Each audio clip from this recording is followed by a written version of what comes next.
রণতরী মোতায়েন ঘিরে যুক্তরাষ্ট্র ভেনিজুয়েলা সম্পর্ক সম্প্রতি উত্তাপ ছড়িয়েছে। এরই মধ্যে ভেনিজুয়েলা উপকূলের কাছে 5টি যুদ্ধবিমান উঠতে দেখা গেছে। স্থানীয় সময় বৃহস্পতিবার দেশটির সরকার এক বিবৃতিতে কথা জানায়। ভেনেজুয়েলার প্রতিরক্ষা মন্ত্রী ভ্লাদিমির পেদ্রিনোর দাবি, দেশটির উপকূল থেকে মাত্র 75 কিলোমিটার দূরে মার্কিন F-35 যুদ্ধবিমান উঠতে দেখা গেছে। সেগুলো 400 নটিক্যাল মাইল গতিতে 35,000 ফুট উচ্চতা দিয়ে উঠছিল। ক্যারিবীয় সাগরের উত্তর দিকে ভেনেজুয়েলা উপকূলে অবস্থিত আকাশ প্রতিরক্ষা ব্যবস্থাতেও যুদ্ধবিমানগুলো শনাক্ত হয়। এ ধরনের কর্মকাণ্ডকে উস্কানিমূলক আখ্যা দিয়ে যুক্তরাষ্ট্রকে সতর্ক করেন পেদ্রিনো।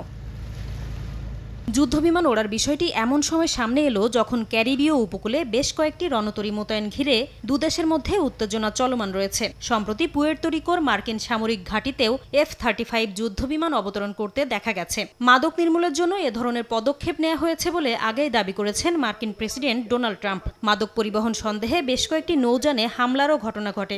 এতে বেশ কয়েকজন হতাহত হন। মার্কিন রণতরী মোতায়েনের জেরে ভেনেজুয়েলা উপকূলে টহল বাড়ানোর পাশাপাশি সামরিক কর্মকাণ্ড জোরদার করেন president Nicolas Maduro. Nasrin Rumi, Somoy সংবাদ।